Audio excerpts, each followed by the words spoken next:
What's up? Welcome to your Daily Buckeye Blitz for a Saturday. It's a football Saturday, not for the Buckeyes, but it's a watching football Saturday for us anyways. So today we're talking picks, predictions for week 5. Got a pretty good slate of games, maybe some mismatches here or there, but there are some interesting games nonetheless. So, hey, please like and subscribe to the channel. Like the video. I really appreciate it. We will be back Sunday night, YouTube Live, me, Jeff, and Sean. Get you ready for the Maryland game.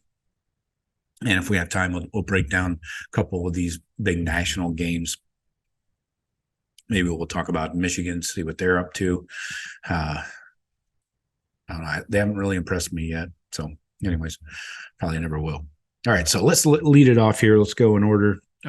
Friday night, you got a good one here. Utah, that's at 9 p.m. Jesus, how the hell am I supposed to watch that? FS1, number 10, Utah. They're 4-0. They're at number 19, Oregon State. This is a good game. Interesting matchup. It's in Corvallis, so home game here for Oregon State. They're 3-1. The line is Utah +3. So let's look at this. Uh-oh, my tabs are out of order. Don't you hate that? Damn. Where's my here we go. Okay. So I'm going on the assumption that Cam Rising is still not starting. So this is going to be a good matchup, though. You got DJU at quarterback for Oregon State. He's got 7 touchdowns, but 3 picks. A little inconsistent there. Over 800 yards passing. Then you got Johnson, the quarterback for Utah. He's been doing well. I mean, their game is to run the ball. They're pretty almost exactly balanced. They go for 157 through the air, 165 on the ground on average. So they're not an offensive juggernaut or anything like that. But Oregon State does move the ball. They put up 327 yards of offense on average. And I'm sorry, that's what they allow. They put up 459 on offense, 234 in the air, 224 on the ground. So passing yards allowed. They shut down the run completely. So that could be a problem for Utah. I'm gonna have to flip my pick. I had Utah penciled in for this one. No, let me change that to the other OSU, the West Coast OSU, by 3. Yeah, I'm taking the Ducks, or the Beavs, Ducks, whatever. Taking the Beavs, the other OSU over Utah. I don't think Utah can stop them. Utah's good, but it's tough, man. And it's an away game for Utah. I don't like that. All right, here we go. Big noon. No, this is BTN. My bad. Noon on BTN. You got number 6, Penn State, undefeated, 4-0 at Northwestern, 2-2. Probably be a hurricane or a wind tunnel or some kind of crazy shit. Yeah, I can't believe Northwestern's 2-2 either. So at Ryan Field, Penn State's favored by 27, over-under of 46. Now, since my tabs are all out of order, I'm just going to try and say shit until I find the right freaking tab here. I don't know what happened, why that happened. Let's go back and try and find it from the top here. Hate that. All right, here we go. Northwestern, dear God. They are putting up over 300 yards offense on average. 239 through the air. You believe a Northwestern team doing that shit? Who's this Bryant guy? I don't even know who this guy is. Ben Bryant, senior. Jesus. Oh, wow. He's been around since 2018. Craziness. Anyway, he's not good. He has 800 yards passing, 6 touchdowns, 3 picks. Drew Aller, 900 yards passing, 8 TDs, no picks. I really like Drew Aller. He seems to be the real deal. But then you got the Penn State running back crew, you got led by Katron Allen. Then you got Singleton. Northwestern doesn't really have a running attack.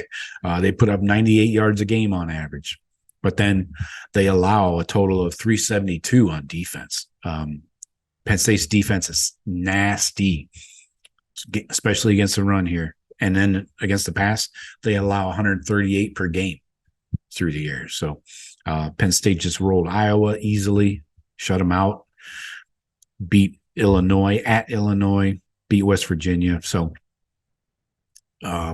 Northwestern got the overtime victory against Minnesota.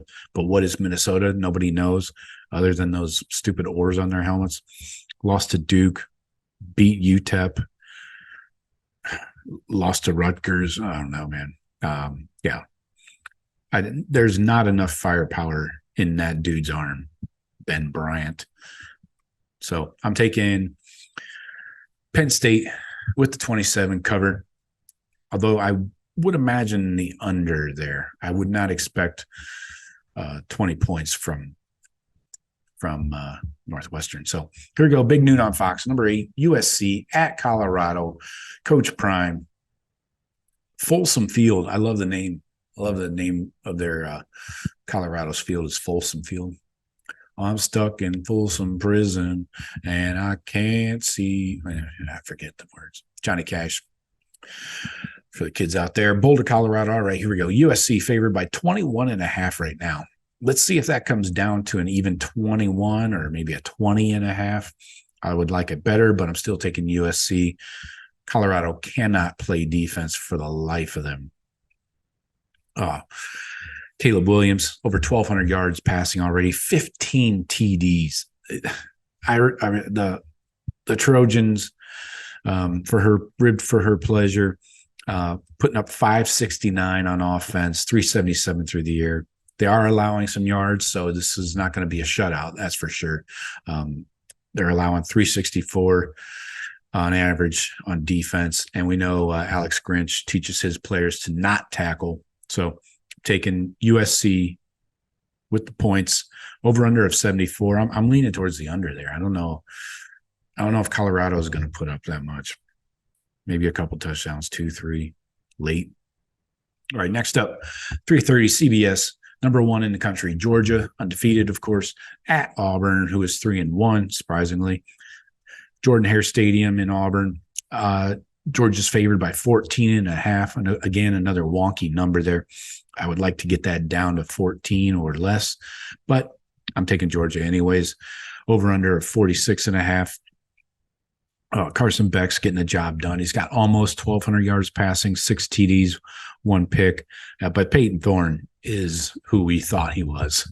Yeah, that Peyton Thorne. A little over 500 yards passing, 4 touchdowns, 3 picks. Pathetic. Jesus. And then, of course, you got Brock Bowers leading the receiving. Auburn doesn't even have a good running back. I don't see Auburn being able to keep pace here. So will be a little bit of a test early on for Georgia because it's an away game in a somewhat hostile atmosphere. But it is a day game. It's not a night game. Georgia's defense still shows up. They allow 282 per week and 195 through the air, 87 on the ground. They just body slammed UAB. They beat the Cox. Ball State. I mean, this schedule is trash, but they're doing what they have to, doing what they're supposed to do. Auburn lost to Texas A&M last week and wasn't even close. So I got to go Georgia in this one. If you can get the line down under 214 or below, I would take that. Next up, 3:30 on Fox. You got number 2 Michigan, undefeated, 4-0 at Nebraska. Nebraska's 2-2. Hey, that's 2 wins, man. Things are looking up in Nebraska. Lincoln. At Lincoln Memorial Stadium. Michigan's favored by 17, over under of 39. Wow. Expecting a heavy hitting affair here. Anyway, so total yards, Michigan's putting up 405 per week. Nebraska 359. But Michigan's allowing a little bit of through the air, 150 yards through the air on defense. Nebraska's allowing about 300 yards total on defense, 250 through the air. So obviously, I would expect JJ to throw it a bit. Nebraska hasn't really played a tough schedule, but they've won their last two against Northern Illinois and La Tech, lost to Colorado and Minnesota. Michigan, of course, undefeated, hasn't played anybody. And Harbaugh is back to lead his losers. So take Michigan with 17. Over-under is a little weird at 39. I don't know how to feel about that. I think I might take the over there. All right, 3:30 ABC. We got 1, 2, 3 more. 2 more after this. 3:30 on ABC. I picked this one out because Texas is a top 5 team. You got number 24 Kansas, 4-0, undefeated team going into Texas, into Austin. You know, it's a fair matchup. So of course Texas is 4-0. Line here is 16.5, over under of 62. Now with Texas, we know Quinn Ewers is thrown for over 1,000 yards, 9 TDs. Texas is moving the ball, 432 yards of offense per week, but their defense is allowing almost 300. Over here, Kansas is almost a mirror image. Honestly, they're putting up 463 on offense every week and allowing 296. So, and both teams are allowing it through the air, over 200 yards passing on average per week. But then they're throwing the shit out of the ball too. Now, Kansas is a little more balanced in their offense, 245 through the air, 217 on the ground. I do like Kansas running back, Neal. I like this guy. He's putting up some yards. He's got a nice little 5.4 yards per carry average. Devin Neal, 5'11", 210. So I'm leaning here towards Texas. I don't think this is going to be a pushover. At the line at 16.5, I like that number. I think Texas probably beats them by 17-21, somewhere in that ballpark. So I would probably advise on the over, though. It's Big 12 still. You know, Texas is still in the Big 12. Need I say more? All right, here we go. Night games, 6:30 on the Pac-12 network. If you have the Pac-12 network, you got to let me know, because I don't think I do. Number 9, Oregon, undefeated, 4-0, just stomped Dion and Colorado Buffs last week. They are at Stanford. Stanford's 1-3. Pathetic excuse for a football team. Don't need to go too deep into this one. Yeah, Bo Nix working on that Heisman campaign. They got to get some new shirts. It looks like those shirts say BO. So almost 1,200 yards passing, 11 TDs a pick. I like him. I like that Urban kid, the fucking running back. That kid runs hard, man. Jesus. So they put up 570 on offense every week. This is going to be a curb stomping in the Bay Area, but who isn't used to that? Oregon. Take Oregon 27. Last game here, 7:30 on ABC. Notre Dame playing another night game. I think they got 3 in a row coming up here. They're at Duke. Notre Dame obviously 4-1. Duke's 4-0. This is in Durham, North Carolina. Duke is the home dog here to the Irish, who just had a rough one against the Buckeyes. I'm taking Duke here with the 5.5 at home, over under of 52. I like Hartman is not impressing me.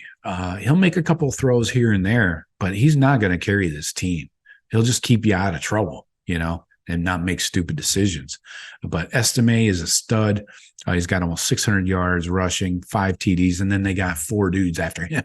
You know, Tyree is good, not great. They got a bunch of Jags in, you know, at receiver. 88, the tight end. Keep an eye on him. So Notre Dame hasn't really beat up on much. NC State, no. Central Michigan, Navy, no. Duke, at least, they played a schedule. I mean, they beat other Power 5 teams, UConn, Northwestern, Clemson, huge win. So I'm taking Duke at home. I don't. How dare you give the home team a make the home team a dog here. I don't like that one whatsoever. So let me know how you guys are thinking. Let me know what picks you like, don't like, or whatever, which way you're leaning. But I'll talk to you later. Go Bucks.